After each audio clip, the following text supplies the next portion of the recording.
Hello, hello, everyone, and welcome to the final episode of season 1 of What's the Big Idea? I am Ron Reagan, and I am feeling really good today. The sun is out in New Orleans, the wind is howling and has been for the last 12 hours, which has me in this sort of, I don't know, sort of spinning mental space. And it's a really beautiful, um, I think, signal of a time of transition in which we're all finding ourselves.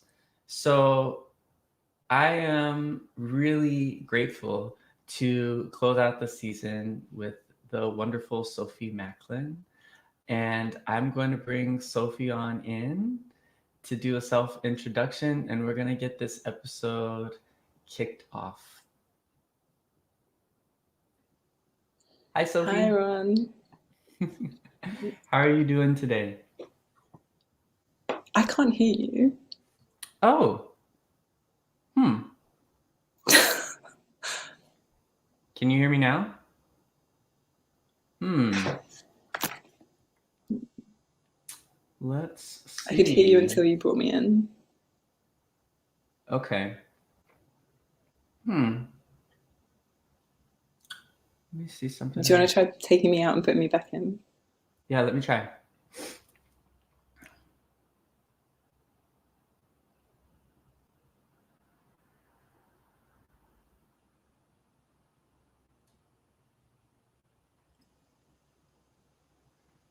Can you hear me now?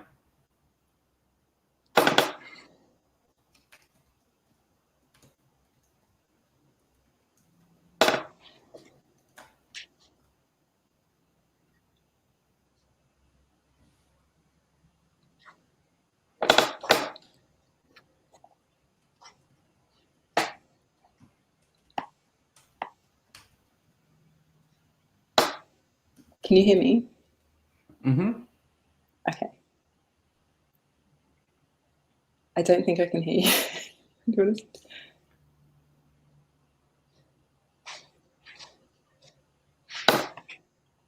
Okay, interesting. Um, so Sophie, you're not getting any audio from me? Nothing? Nothing. Hmm.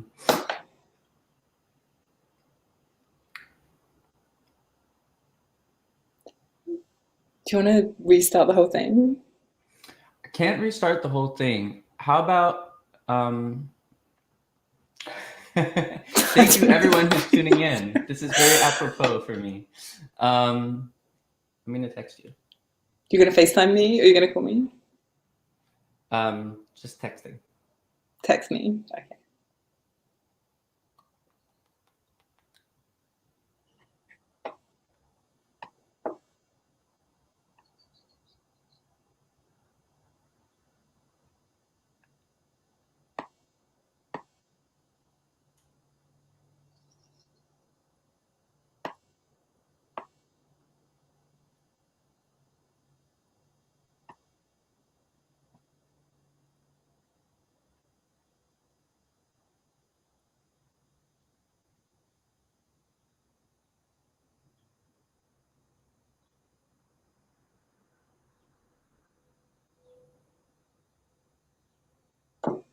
Okay.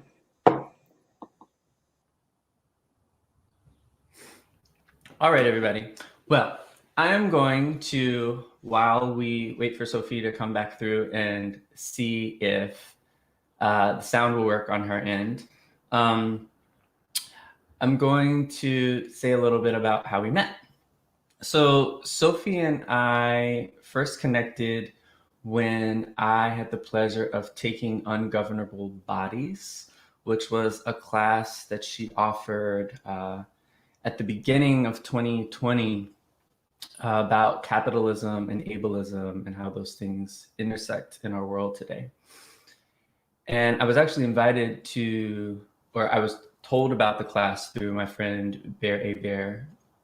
And I was in a very specific place at the time, um, having just completed a solo performance piece, my first experiment with a solo performance piece, I'd say, that was exploring questions of race, gender, and ableism in the context of tenderness among Black men, particularly in the context of families.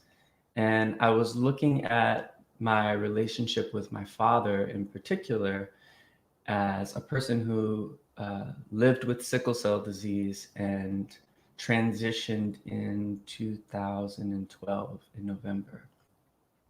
And in the last few years of my father's life, he was less and less able to do the things that he wanted to do physically and otherwise. And in that space of inability, I found him to soften and to, in my experience, be more of himself, be able to offer more of himself to those in his life and those around him.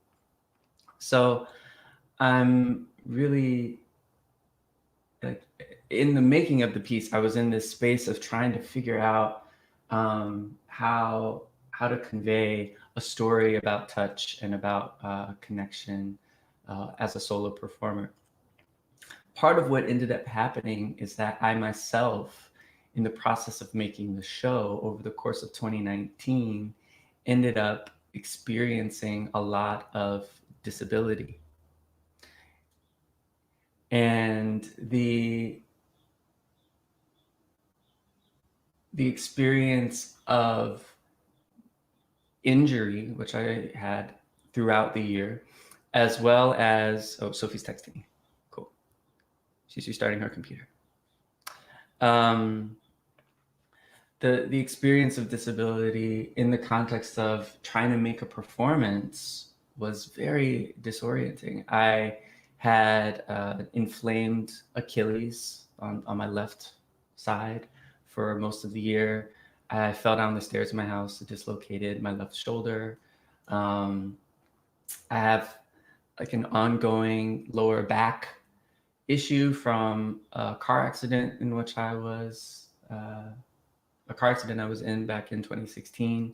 It was just a barrage of things. And on top of that, I have lingering symptoms of a parasitic infection I got when traveling in 2016.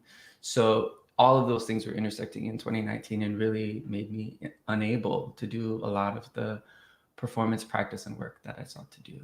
So the show, which didn't begin that way, ended up really attuning me toward the ways in which ableism shows up in what's expected of Black masculine, Black male bodies in performance, and really thinking about my value, my worth, my feelings about being a performer when I didn't have all of the faculties I'm used to about me. And it was a very tender time. The show ended up being something very different than what I thought, and hopefully a gift to the folks who did have an opportunity to see it. And it was in the wake of that and a lot of healing that happened over the course of the cusp between 2019 and 2020 that I found myself presented with this opportunity to take Sophie's class.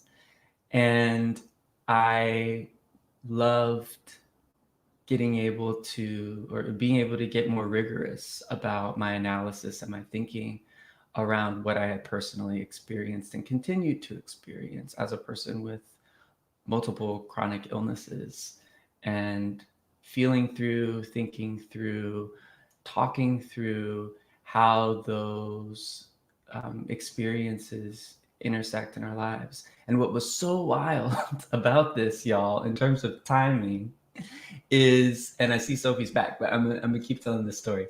And Sophie, can you hear me? Okay, great. You can hear me. Cool. All right, actually, I'm gonna bring you back in. So I'm just telling the story about how I heard about your class and how important it was for me.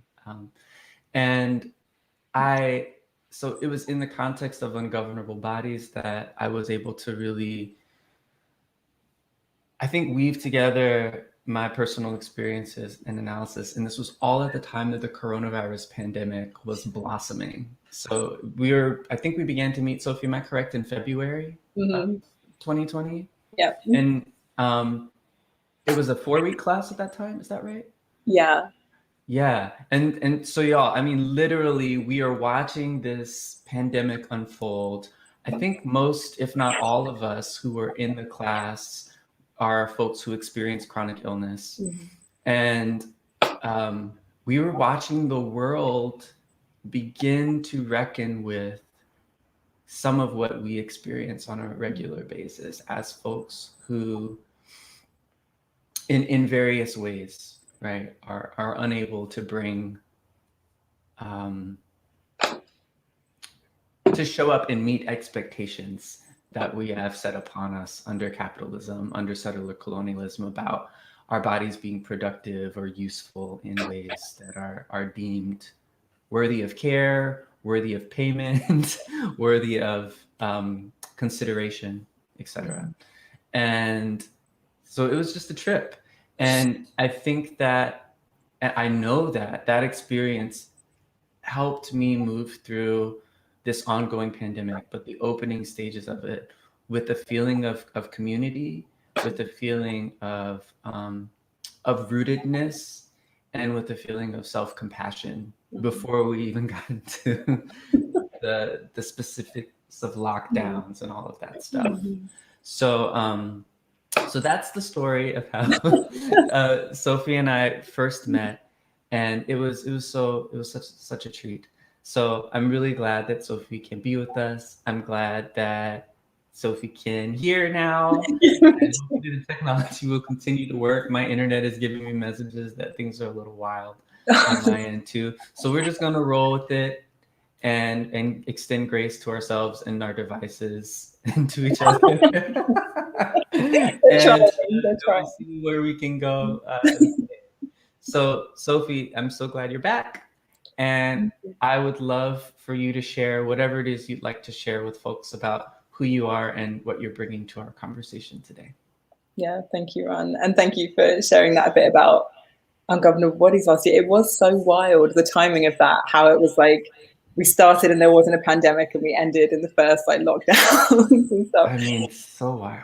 It's so wild. And I remember one of the moments that stands out to me is that I think it was just before the last class, when Italy announced it was going to be like suspending mortgage payments or something like that. And these things started coming up that became like accommodations or like understandings that people couldn't work and what that would mean. That all of us as like sick and disabled people and stuff like had been like, where was that? You know? Right. We needed it, and just seeing that contrast, and it was interesting to be looking at that in real time together. Yeah, okay, so yeah, now I'm back. I guess even thinking about that,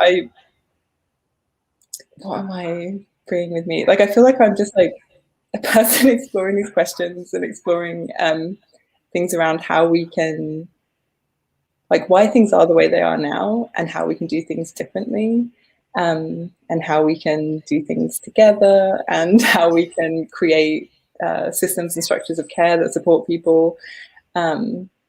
And yeah, looking at all the different places that comes up. And so mainly that looks like at the moment, other than just like being around and having conversations, I then sometimes teach classes, which are just like bigger conversations, group conversations. And yeah, I'm sure more will come out in the discussion. But yeah, and I'm from England, obviously, from the accent. And I'm currently living on Tongva land in LA, Tongva Keachland. And yeah, it's a beautiful day here today. It's suddenly like summer in the last few days here. And so it's suddenly like hot and everything's like growing abundantly, and it's just really gorgeous. So yeah, definitely. Wonderful. Thank you. And for those who are curious to learn more, Sophie's bio is underneath the video description. And I'm sure as things blossom in conversation, we might add some more things under there. I'm sure I will. I always find that question so hard. It's a hard question. I know. Yeah. And it's cool. I'm super down for however people want to answer it in the moment. And also everybody, public service announcement.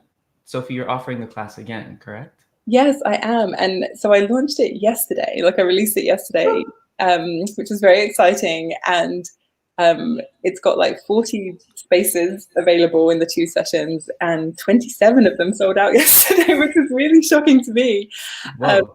And like, cool, you know, like nice for me or good for me, but also just fascinating that I think this topic that in some ways still feels incredibly niche to me, what ungovernable bodies is about, is obviously something that people are really wanting to talk about. And I think a lot of us are asking these questions and thinking about these things. And so it's just like really cool that, yeah, we're going to come together and do that again. So yeah, for now, if you're watching live, there are spaces still available, and probably for the next couple of days. Yeah. Sweet. Yeah, I can't encourage it enough. If these questions of capitalism, ableism, settler colonialism, and how we got here and where we can go are interesting, I highly recommend the space that Sophie's co-creating with folks. It's really beautiful. Thank you. Yeah. All right. Well, Sophie, this is the pleasure show and tell part of the show. I wonder if there's anything that you're doing right now or have with you right now, or that's been happening for you that's been bringing you pleasure as of late. Yeah, I guess I kind of already mentioned it, which is the kind of abundant flowering of everything now. And I have, my roommate actually grows flowers, so I have these are all around the house, like these amazing bouquets of flowers. And there are these sweet peas in here which smell amazing, which I love very much. And so yeah, on kind of every surface, like there are just like flowers everywhere. And so yeah, so the flowers, and then I have a garden here, like, which is actually my first time like having a garden that like I'm responsible for water. You know, that is like my garden, my roommate's garden, and so that just brings me so much pleasure and joy. Like I just sit there for hours, like watching the bees on the borage, and a hummingbird's been coming every day to the nasturtiums and pollinating them, and yeah, just being with the flowers at the moment is really a big pleasure. And actually, speaking of that, I'm drinking like elderflower cordial, and then I have it's really an obsession. And then I have coffee that has orange blossom water in it, because I just like living in the flowers. You know, it's funny on the thank you so much. And it's interesting because I follow you on Instagram and I see your stories, and many of the times it's like little videos and snapshots from the garden, I think, or at least of flowers. I see a lot of flowers. And when I write the descriptions of like, hey y'all, I'm so excited to bring so-and-so on as my co-dreamer, I usually have some adjective about the person that I insert before their name. It's like a fun little Mad Libs or something like that. And I like my impulse was to write like something about like the ever flowering, or like like the blossom, like something about flowers, but I couldn't quite get the language in a way that I wanted it to be. So I went with brilliant, which also felt quite right. And same thing. Like I feel like I just yeah, so much brilliance. Yeah, so I'm glad that comes through on the Instagram stories, because it really is my favorite thing. And yeah, beautiful. Thank you so much. I have coffee, and now I really want it to have orange blossom in it. That sounds wonderful. Mine is kind of plain. Coffee bean fun. Sometimes I'll put cardamom or cinnamon in my coffee, or both. But today it's just the coffee alone. I have on this shirt that I really like. It's this. I'm also wearing a sweater over it because it's surprisingly cold today. But it's like just these like pink and off-white stripes, and something about the color combination is very appealing to me and feels very nautical. It makes me want to be by the water. But also, I don't know why, ever since I was a kid, I love stripes. Striped clothing somehow I find very appealing. I like to watch it in motion. There's a little sort of like eye tantalizing effect of watching stripes move on clothing. It's sort of, I don't know, something about that dance that they do on the body that feels very appealing to me. So there's a period where I had tons of things with stripes. Like everything had stripes on it. It was part of my corporate drag moment when I had like nonprofit, corporatized jobs, and I needed to like dress up. I would do a lot of like pinstripes or like horizontal stripes or polka dots. So that was my like, I don't know, interesting as things got beyond my socks. But yeah, so this feels kind of like a throwback to another time for me sartorially, and it's also it just, I don't know, I find it very pleasing. And then I have these earrings that are like have a very interesting geometry. They've got this in physics. They've got this panel, and then the hoop sits nicely in like parallel with the sides of my face. Most hoops are sort of like doing this kind of thing. Mine is I really like the way that this works. I like those hoops too, but this is like cool and interesting. Yeah, and actually that makes me realize that I saw that you often ask people about their clothes and stuff. So I wore one of my favorite shirts today, which was a gift from my friend. You see, it says "Being New and Blessed," and it has this line of a poem from HD. Sorry, my landlord is talking to me. So it does a package delivery through the window. And yeah, and this is a birthday present from my beloved friend Rachel, and it's made by a like artist mystic collective here in Los Angeles, the Golden Dome School. And just when I wear it, I feel like I'm wearing that poetry of like Renew and Bless and the vine and the flowers, and yeah, so I love it. Beautiful. Yes. All right. I deeply, and I said this to you when we were doing like a little prep call the other day, but there's something that it feels so important and special to me about having people share with me what's bringing them joy and pleasure. It's really, I don't know. I love that you have these things in your space, in your life, and that you're finding ways to bring these little joys and pleasures, and knowing that there's like people out there and they're treating themselves in these ways. Even if it's the small and mundane things, feels so important and special, particularly in the times that we've been in for now more than a year. Absolutely. And that we've probably been in forever in some way. yeah, totally. And I think like beauty is really important, you know, like things that like really bring us pleasure in that way, or just that we find beautiful. I think it's an important thing. Amen. Ashe. All right. So Sophie, we are at the grieving, airing of grievances, venting time of the show. For those of you who have tuned in before or not, this is the time where myself and my co-dreamer have an opportunity to take 2 minutes to just release whatever we need to release about the state of the world and affairs, and utilize that time to free our bodies of anything that might get in the way of our ability to be channels for the dreaming and visioning that comes through.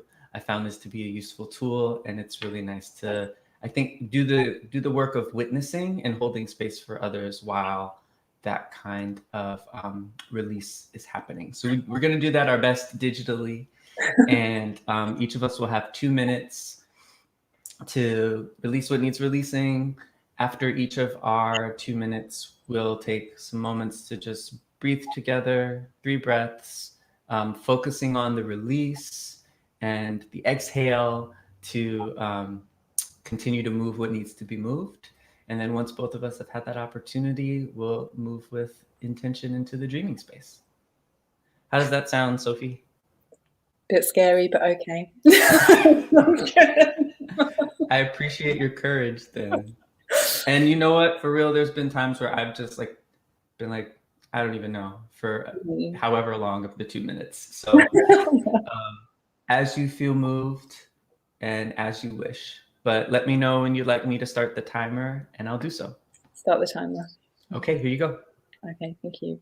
It's funny, like I said, a bit scary. I have been nervous about this bit, about what will come. And just as you were asking then, I suddenly feel this like grief in me coming. And something's happened here recently. I live really close to a lake in LA called Echo Park Lake. That until recently has had like a really thriving, like unhoused community living there, like 200 people, and people have made like a garden, made showers, made like had all these different community things going on. It's just like really beautiful.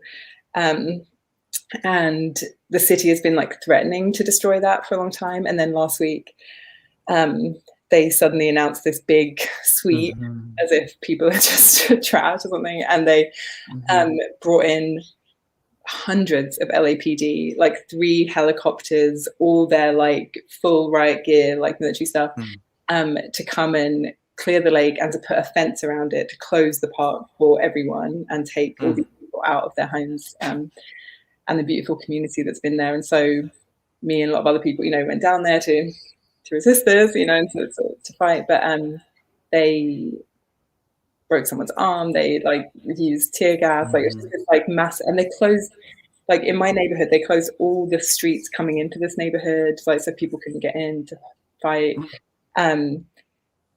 They just like occupied this area, and just thinking about like that level of force to displace people from their home because people were creating something beautiful. Like I feel like it was such a threat to the city that people weren't just like in this crappy bad situation, but actually starting to create something vibrant outside of capitalism, like outside of paying rent and having jobs, you know, like actually something beautiful. And so they had to use massive military force and violence like to displace them, and were willing to like occupy a neighborhood for days. And so now that park is completely fenced off for everyone and is empty, and people have been dispersed into these like 2-week hotel prison type things. It's just awful. Okay. Yeah, I heard about that. All right. Well, let's honor the truths that you've shared, and let's breathe together. So, inhaling and release.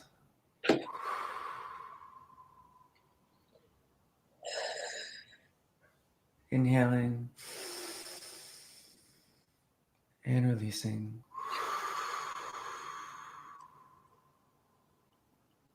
One last inhale. And exhaling. And my cat decided to come I see you got your cat. Yes. Yes, some cuddle therapy. All right. She heard the venting. Okay. All right, I'm gonna set this timer for myself. We'll see what happens. Okay. Okay.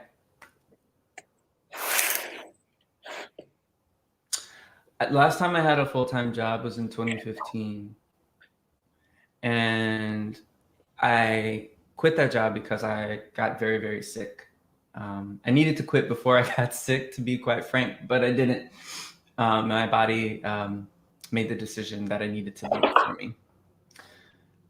But part of in my healing process from that particular acute crisis, which was a long healing process, it's undone, frankly. It's going to be forever. But, and I was in a long period of reflection about how on earth did I work like that? How did I do that? How did I work, you know, like privileged, salaried, you know, exempt position for all of those years, which was far more than 40 hours a week in most weeks, you know? And like, I can't even imagine doing that anymore. I can't imagine doing it. And I know that I can't do it physically. Like it would cause me harm. Pretty quickly, I would know it.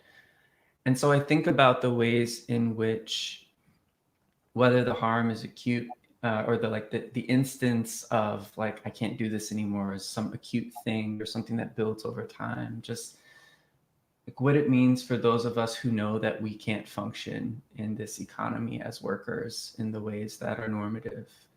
And I'm, you know, a relatively privileged person. I can like structure my work to work from home, and I can rationalize with folks charging a lot of money for my time. And even with all of those things, like I can't meet the standards, you know, and it's really just,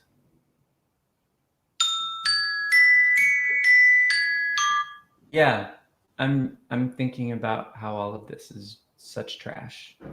That's Such trash. yeah. Okay. All right. 3 breaths for me, and then we'll move through. All right. So inhaling and exhale. Inhaling. Exhaling.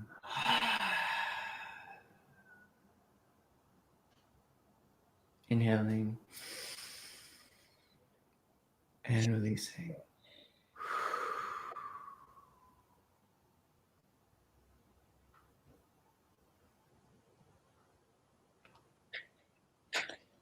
All right.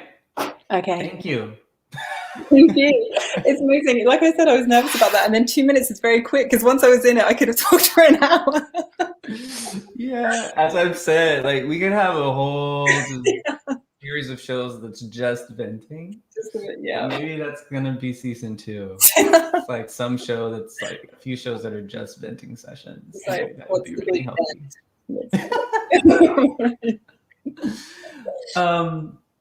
Well, Sophie,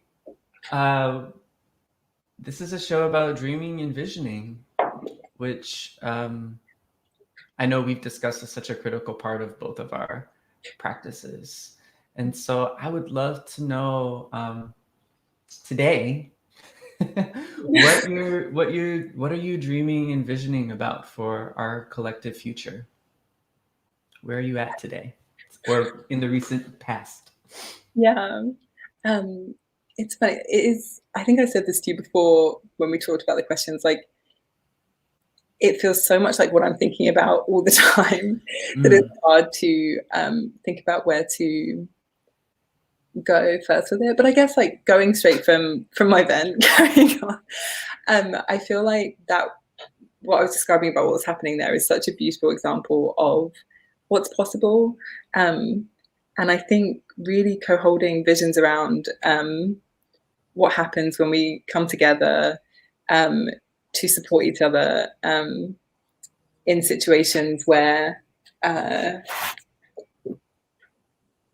where like it's not reliant on like not living according to like rent and work and property and like the things that you were saying in your share too about like what the expectations are around that, but really looking at how we build communities and cultures where people are cared for regardless of ideas of like productivity and capitalist white supremacist patriarchal ideas of worth. And there's more, but let's I'm better once there's more specifics. What are you holding today with that? I mean, it's really specific for me today. I think and part of the reason that I'm reflecting on these questions of like how capitalism and ableism are intersecting is because we're in conversation, but they've also just been very live for me in general over the past year. And I think I've talked about this on the show, but I think that I know you're familiar with Joanna Hedva's work. And actually Laurel, who's up here in the chat, Laurel Butler, my friend who's also based in Los Angeles, and I went to the talk where Joanna Hedva read and gave the talk about sick woman theory in Los Angeles back in 2015 or 2016. But I really didn't want to go, but Laura was like, I really want to go to this thing, and I was like, okay. And then we were both like, this was amazing. And so that was another touch point in which I like really transformational experience for me and helped me synthesize and understand things. But part of my reflection is that what the pandemic and the constraints then around how we can use our bodies in public space in particular have, what it's engendered is a kind, and that's actually a really good verb, is a kind of an experience where we are all the sick woman, right? In a way, where we are all experiencing some form of disability, whether that's about the physical conditions of our bodies and what we feel we have the energy and capacity to do on a given day, or whether it's because we are unable, because of laws or other sorts of restrictions about what we can do with our bodies, to do the same thing. So we're all homebound, right? We're all sitting around. Maybe we are sick and we don't know it, given the way that this virus works, right? And so I think there's this really interesting space for compassion and understanding and transformation that's possible in this space, but it requires a sort of acceptance and a level of like I don't know, transformation that's just so countercultural, right? like this idea of sitting with oneself. And as a person who's been very ill, right? Like that is a thing, that is part of the, it's like you're sitting with it. Or lying down with it, or just being with it, because there's no alternative. And I think I was really hoping that that was gonna be its like big like thing, and I think the patterns are so entrenched. But what a friend of mine, Jesse Hewitt, who's a wise and loving being, shared with me the other day, I was like, I feel like we're just rushing, and like people want to have that amnesia. It's so very much in U.S. culture to like not reckon with things and forget about what we wish we hadn't experienced, or things that we wish we don't want to carry forward. And like, no, we need those. We need that information. We need that knowledge. And he said, our bodies will remember. Our bodies will remember. I don't think we can forget, even if we want to. And so I'm curious about what we can do with that information that more people now have like this somatic understanding of. Yeah. But I don't know. Yeah, something that's making me think about, because I think it is interesting thinking that everyone has been has had their life dramatically changed in some ways, whether that's like being in high risk situations at work and exposure to the virus, or being at home and not being able to go places. It taps into something I think about a lot, which I think one of the reasons that I think there hasn't been that transformation that it feels like should happen kind of automatically from that, like there suddenly should be so much like empathy and understanding about like disability or illness and stuff, and there's not. I think it's like people have to so can you hear that noise? Is that like a... Yeah, it might be. Is it a little echo? Yeah, it's like a squeak. Okay. Like have to acknowledge their own, or have to like believe and acknowledge that about their own vulnerability or their own position in it. And I think for a lot of people, especially able-bodied people in this pandemic, are not recognizing their own vulnerability or interdependence with other things. And I think that's the thing that stops that kind of awareness and then ability to connect and have empathy from that place, is like an awareness of our own vulnerability. And I think our culture has created like so many structures for people to not feel connected to their vulnerability and to have that obscured, how we are dependent on other people. And I think that people really rely on those constructs in order to not feel disabled or anything other than this like ideal of a strong, independent person. And I think that one of the main ways we have this like need being obscured in our culture like is through like capitalism, and the idea that if you like own your own money, earn your own money, and then own things, they are yours, and then you can buy food, buy services, buy whatever you need. And somehow that's not the same as like asking for help. Like it's somehow like becomes a transaction. Yes. But is actually still you receiving food from people that like grew it and transported it and stuff like that. Like we are all so dependent on other people, but we have all these myths as if we're not, and as if you can be an independent person. And I think that myth of independence is what has like precluded like the possibility of like a real vulnerable empathic solidarity blossoming from Corona time. Yeah, that really resonates with me. And it's, I don't find myself to be like a very like Pollyanna-ish person. And I also am not one for hope. I actually am pretty anti-hope as a like animating principle. Um, like the best metaphor I have for hope is it's kind of like a pilot light on a gas stove. Like you need it there for the stove to work, but it is insufficient for cooking. Like you can't really cook on a pilot light, you know? That's not what it's for. It's critical and essential, but it's insufficient for the task at hand. And so when I think about, this is such a tangent, but when I think about what I desire in terms of the fall of capitalism and the birth of something that's much more interdependent, regenerative, and connected to right relationship with all beings for humans to organize around. When I think about that, I like the word that comes to me, the thing that's necessary is struggle, like not hope. Hope is necessary but insufficient, and I believe that like an activated hope that leads to some action, and in this case I think increasingly radical action is so essential to what I think a lot of us are saying we want to dream about and make happen. And I really, yeah, so I that's all to say that I didn't think we were just gonna sort of like drift into you know the land of empathy, and your points on vulnerability I really appreciate.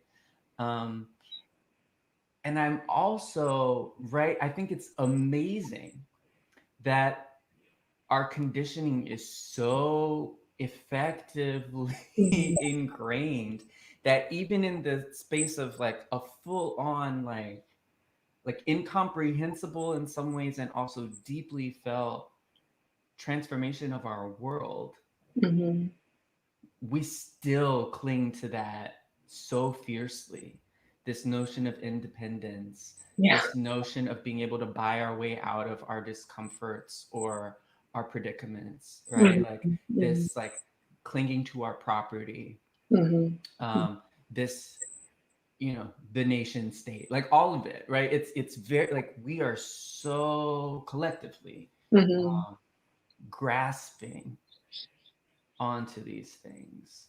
And I think that part of what I felt, and I'm curious if this like percolated in your spaces at all, like in your relationships in your communities, is like I think a lot of what people were clinging to, particularly around the sense of work, is that we have such an identity, an ego-based identity driven relationship to work.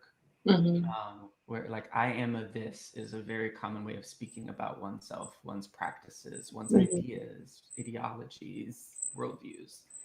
I am, as opposed to I think or I do or I make or whatever, or not as opposed to, but as a like a clear weighting of how people are talking about their lives. And I feel like part of what happened during the pandemic, early unfolding too, is that people were like clinging to these markers of identity that are rooted in things that they are able to do. And like without those people, like, it was like ego death everywhere, you know. It's just like massive ego death at every scale and level. I am safe, or I'm a person who's safe, but I'm not safe right now. Like I'm a person who's healthy, but oh my gosh, I'm not healthy right now. Like whatever those things are. I'm a person who like has independence by leaving my house and I feel good, but I can't be myself now. And so I feel like there's also this response to just like cling to whatever you can, buy everything you can on Amazon, right? Or like whatever that impulse is, that felt such and still feels like part of what has maintained the like prevented some of that transformation. It's like this like immense clinging to these like personal narratives around who I am and what I do. Yeah, I think that's true.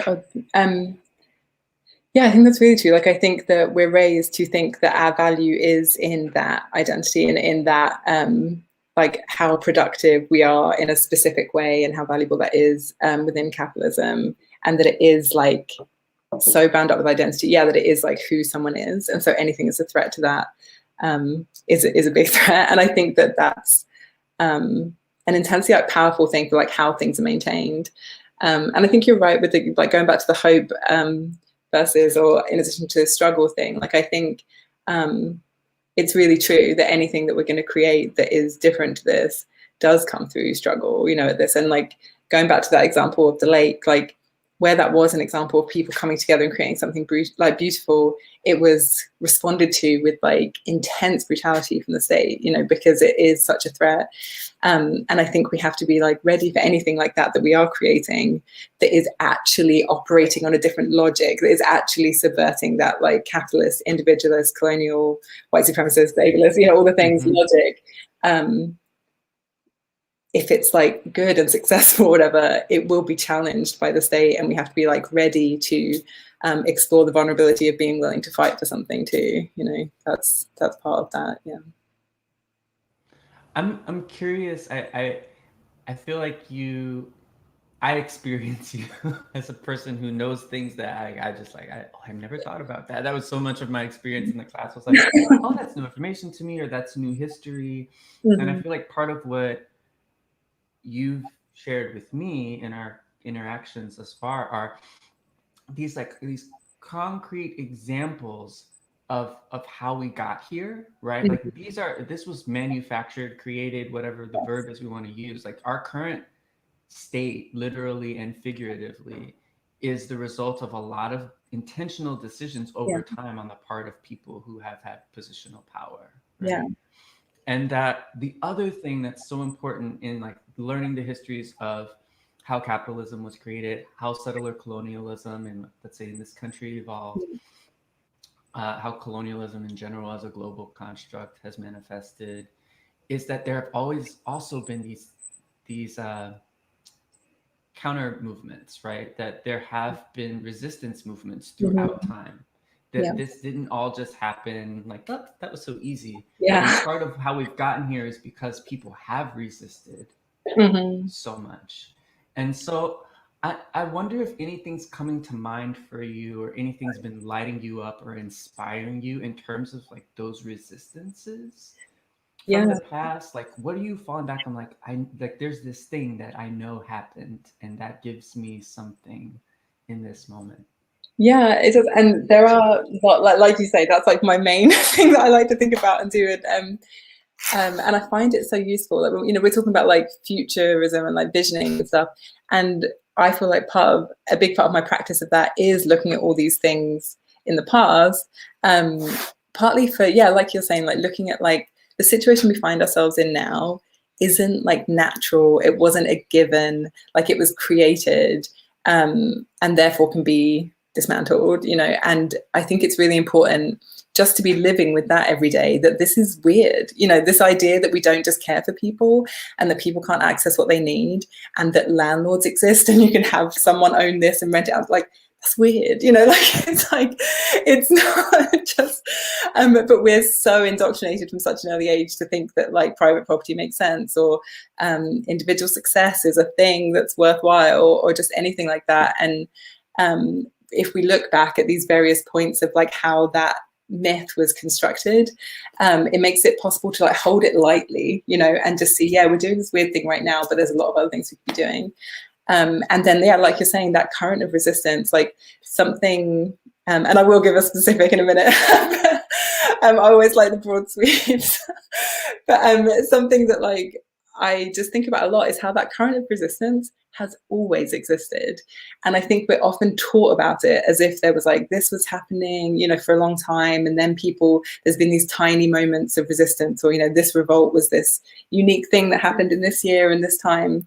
But I think just the more you look into it, you can see like small daily resistance and then big moments of revolt absolutely throughout history. And from the first empires, basically like thousands of years ago, you know, we see big revolts and challenge that power. And so I think that's something we can always tap into, is that the project of like empire and the project of capital is like really bizarre and like sort of flimsy. Like it has to use so much force to maintain itself, because naturally people want to do something very different and resist it.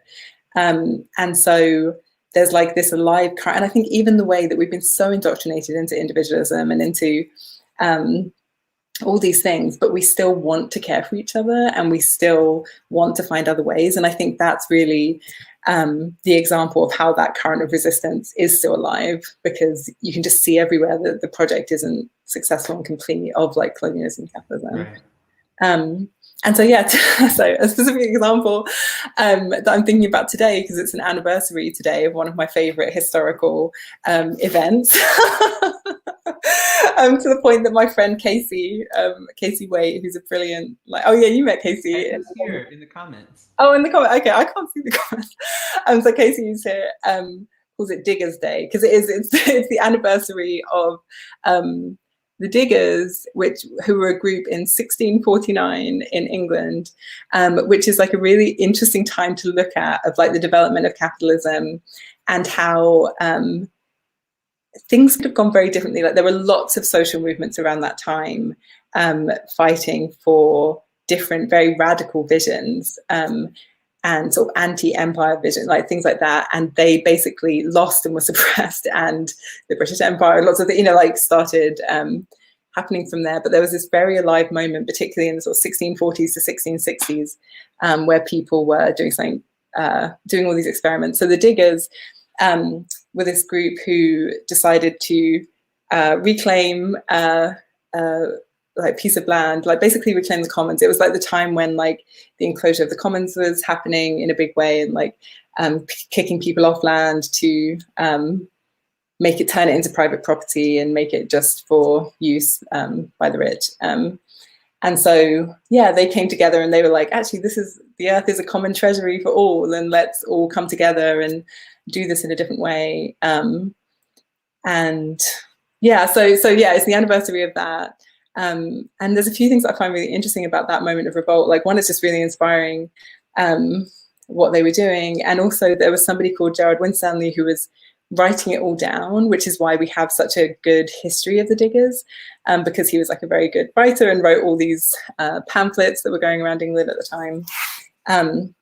And so I think of that as this like gift to the future too, that it's like almost like this portal or something, like through these writings to be able to like access that spirit of revolt that was happening then. And then I visited some of the spots in England where it happened, like where they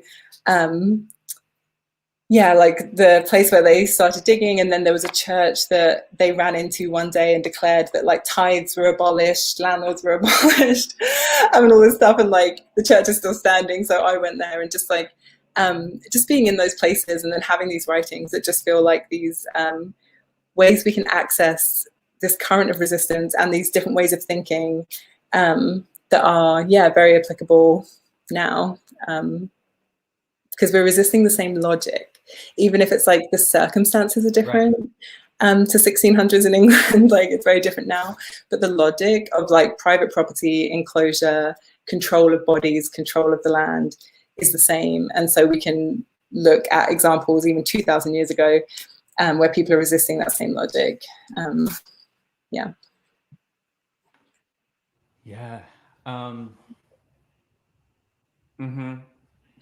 Thank you. I knew you would have. I didn't know it was an anniversary day, and Casey is celebrating in the comments.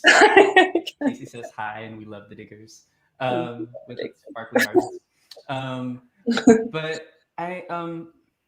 But yeah, of course, right? And what I think is interesting about that, it's April 1st. I don't know, first day of a month, but it could have been any day that we were gathering here, you and I, and there would be some anniversary, right? Whether we know it or not.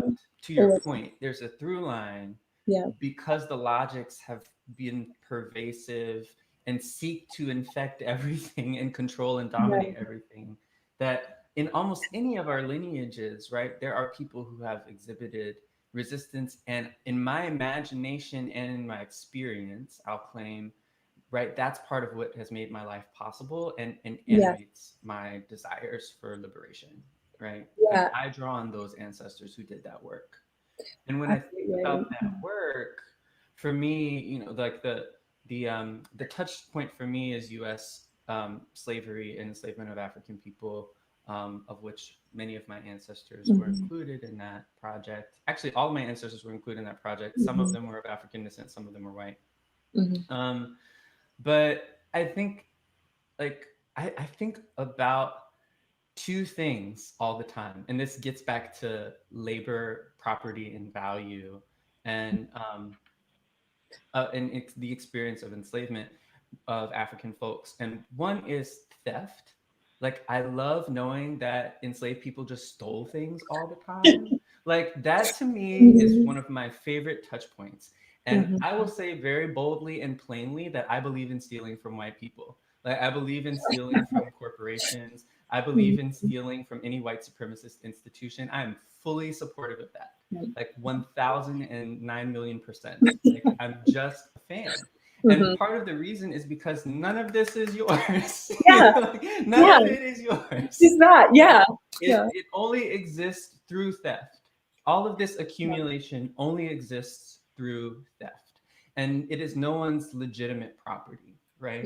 Especially, like, let's say we're talking about any property that is on this stolen and unceded territory that is a conglomeration of many territories that we now call the United States. Like, no, I'm never mad at people stealing from Target. I'm never mad at people stealing from fucking Whole Foods. I'm never mad at people stealing from foundations. I'm never mad at people stealing from giant ass nonprofits that come in and colonize cities and, like, pimp the poor people. Like, I'm not ever mad at that. Like, round up your rate, boo. Like, work, like, say you worked hours that you didn't work. Like, punch that time card incorrectly and give yourself more wages and hope you don't get caught. Like, figure out the system. Because, like, fucking, it's not theirs. It's not theirs. It's not theirs. And so I love knowing that I have ancestors somewhere in the pantheon who took spoons, who stole paper, who stole books, who stole candles, who stole food, who stole themselves, my God, right? Who stole their time. And this gets to the other point around labor and time and bodies and subjugation, which is, as a singer and performer of a lot of spiritual technologies, as I call them, like performance traditions that were birthed out of a desire to live through very difficult circumstances, including enslavement. I am constantly amazed at the ways in which those survival and beautification methods continue to resonate literally in my body and in my work. And so I think about the ways that people would play with time in terms of the time signatures and the pacing and tempo of songs, of work songs, let's say, of field hollers, etc., that help to determine the pace of labor. And this idea that if I slow down the song, we can all rest for a little bit inside of that terrible system of productivity of, let's say, picking cotton or tending tobacco, right? Or, you know, shepherding rice, all of these crops that African folks were brought here specifically because they had the skills and technology to steward them. Let's be clear. Right? And so I think about the legacies of resistance to inside of these, like, embodied and performance traditions that are about recuperating time, that are about fucking with time, and that are about owning the body in time and in the context of oppressive labor structures. And so this is why, Sophie, I feel like since I was a child, like, something in me, like, I don't know how to rush. I don't understand rushing. Like, it doesn't make sense to me. I refuse it. I rebuke it as one of those devils that we rebuke. Like, I just don't understand why we're rushing. It never feels reasonable. It never feels like useful, never feels good, and inevitably leads me to harm myself. Like, I will fall down a set of stairs, which is how I dislocated my shoulder that day.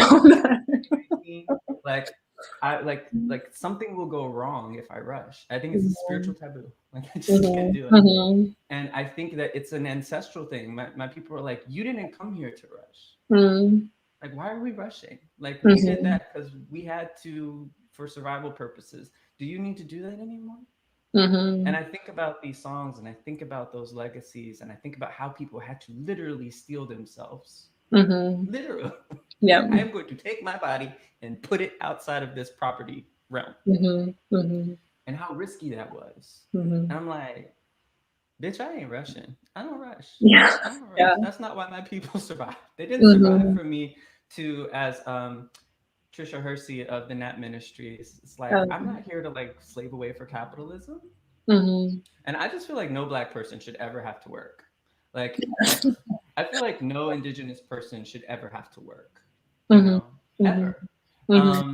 It doesn't mean we won't, because we have to work to live. Like, there's labor that's going to be required to like grow food and like build structures for housing people, right? Yeah. But working for a wage Yes. to survive? Yes. No, ma'am. I'm done. No. Yes. I want to be done. Right. And to me, that is this like the through line for me, to what you said, which is like, I believe that we actually know so much of what we need to live into the future that we're imagining, that in the histories from which we were birthed, that from the ancestors that made ways for us, there's so much we already know. Yeah. There's so much they've already done. The future isn't something that just needs to be like innovated, invented, like there's so much that we can just remember and carry forward that will provide so much intelligence and pathways toward liberation for us. The groundwork at least has been laid. Absolutely. I really see that as like a lot of the conditioning that makes us think that's not true or not possible is just that. It's like sort of mud, like in our faces, like it's in the mirror or something, like, but actually we do know, you know, and like there is that like understanding of like how to be together in a drastically different way. And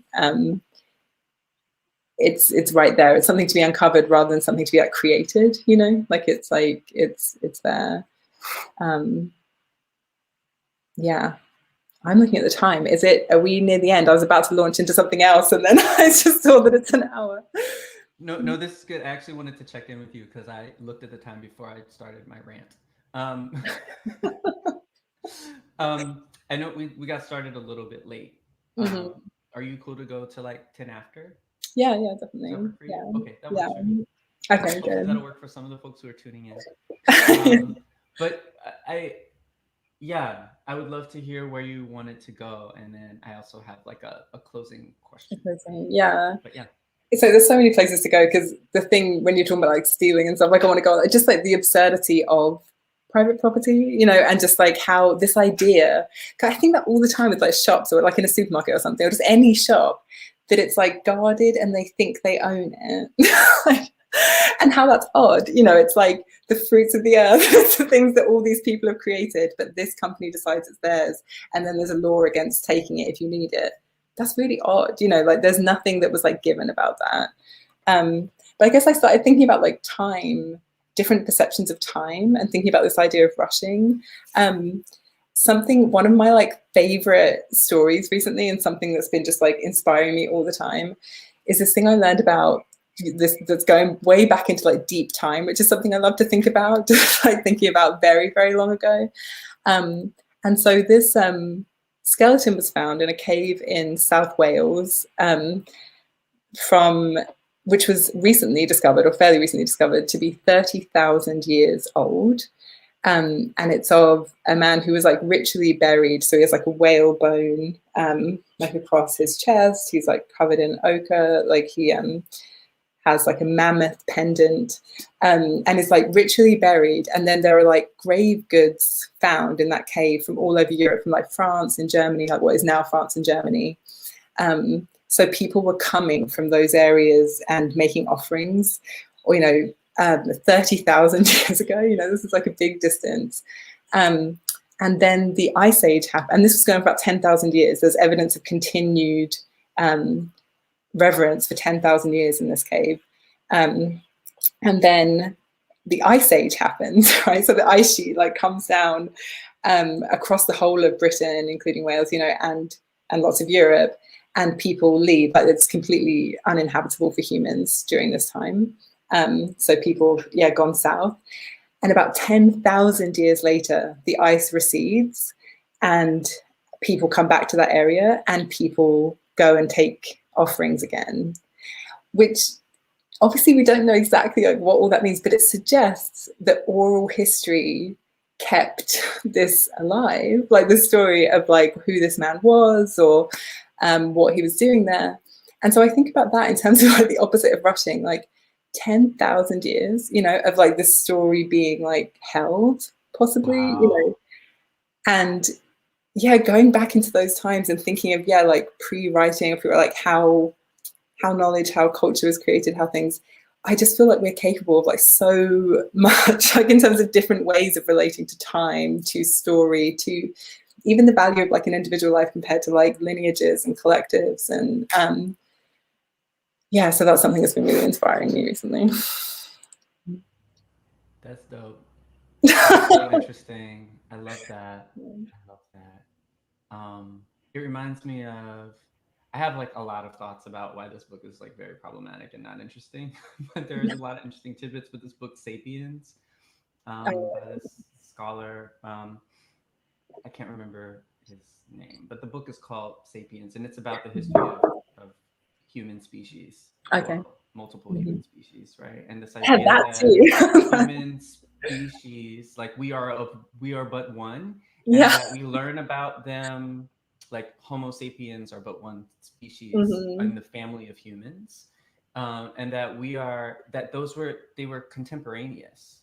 Yeah. Like that they were not like, it's not like we descended from those that descended from these that Yeah. descended from these. It's a very stair step sort of like basic ass evolutionary model with which, at least in my education, we're presented. Yeah. And this idea that there were multiple kinds of humans living and being at the same time was very revolutionary for me to learn. And that like humans, civilizations, however you want to describe them, communities of humans have been like for hundreds of thousands of years been living all over the world. And there have been like multiple phases of exoduses from the African continent that have like different species were like birthed there and like, and so we're just so unknowledgeable about where we come from, both in the recent past and in the deeper time, and like in the deepest time. The thing when you said deep time that occurred to me is I went to the Grand Canyon for the first time in 2019, 2020 cusp, like over that new year. And there's a model. Yeah, there's like a model in one of the little like outlook posts on the rim of the canyon that you can go into, and it shows you all of the layers of earth that you can see but may not be able to identify as you look out onto the canyon there. And it tells you how old they are. Yeah. And so it's at scale, this thing. Okay. I would say it was like probably 6 feet tall, maybe 7 feet tall. And you can just, see all the layers and how long ago they were created. And so, like we're on the like top layer of this thing now. And the deepest layer was, I don't even remember how many millions of years old, but like so many millions of years old. I used to know it off the top, but it was like maybe I don't even know how old the earth is. I'm not going to pretend. It was so old that I didn't understand what it meant. And so like, it was incomprehensible to me that the river is flowing along rocks that are hundreds of millions of years old. And when I looked at where we are now, like it was like the tiniest sliver of earth crust at the top of the canyon. And then I was like, so what are humans like living right now in the scale of this model? And I was like, maybe we are like a viral particle on a that has drifted onto this earth. Yeah. Right? And that's just the earth. That's not even the universe. I know. Yeah. This universe, much less like multiverses, right? And so I'm just like, that we don't even know a portion of our history is such a tool for oppression. Absolutely. Because if we really understood where we come from, we would be unstoppable. Yeah, I really think that. I think, and it is like, when you say it's literally incomprehensible, like I feel like us trying to conceive of like rocks that are like 100 million years old or something, like it's beyond our sort of comprehension, and thinking of how long humans have been doing things as well. Like And I love that. Like, I feel like it's like humbling in the best possible way, you know, to like really start to just see that there is just so much we don't understand and so much is possible, you know, in terms of like how we can do things. And yeah, and that we are made of this. Like, I know it's kind of cheesy to be like, we're made of like the stars and the rocks and the water and the earth and stuff, you know, and like we are part of it. And the idea that we're not is this illusion, you know, created by like capitalism, colonialism, this idea of like separation and stuff. And there's just so much there for us to tap into that feels like so nourishing for anything future visioning. Just, yeah, so beautiful. And yeah, that thing about the other thing about the different types of humans, like that was also revolutionary for me to think about. And just realizing that, yeah, we are taught as if there's like humans are the pinnacle, you know, as if like there's been this evolutionary thing and then eventually humans came. And it's like, actually, it's so much more messy and sideways in the most beautiful, complex ways. And we're just like one thing, there's been lots of other things. And that feels really spacious and creative to me too, to think about. Yeah. Okay. I love it. I think that's a really nice place to close. Yeah, deep time. Because I know we could keep going. And I know we had some kerfuffles at the beginning getting connected, but I'm so happy. I really like where we got. Yeah. And I'm so grateful for your presence here and for you sharing so generously like what's on your mind and on your heart and on your spirit. So everybody, I wanna thank Sophie for helping to round out this first season of What's the Big Idea. Sophie was supposed to be one of my earlier guests and is now closing it out. So I believe all is divine and well, and this is exactly how it was supposed to be. And I'm so grateful for everyone who has tuned in over the years now, because I've been doing this since last year, although later in the year. And what a wild time. Like literally the first episode was right after the election in 2020. And we've moved through like what feels like such dramatic shifts just in the last 6 months or so. And I hope it's with that spirit of we have everything that we need and we will move forward together to something better, something more free, which is really a return to what we were doing many years ago. That it's in that spirit that I hope this show has resonated with folks. Don't worry. For those who may be worried, I plan to do this again. And I would love for folks to stay posted. Check out ronreagan.com to keep abreast of what might be happening. But I'll say there will be a season 2 launching in the fall. When, I don't exactly know, where, TBD. And I'm also reveal slightly planning to create a zine based on all of the beautiful sharings and learning that I've done over the course of What's the Big Idea. And I'm collaborating with a really dope artist and friend of mine, Jessica Valores, to give y'all something to reflect all the beauty that's been shared here. So What's the Big Idea continues. Please feel free to reach out, hit me up. Got ideas, things you want to hear, learn. And we'll be back. And the dreaming continues. Thanks, everyone. Thank you, Ron, for having me. Have a beautiful, beautiful day and week. Yeah, thank you, Ron. Thank you.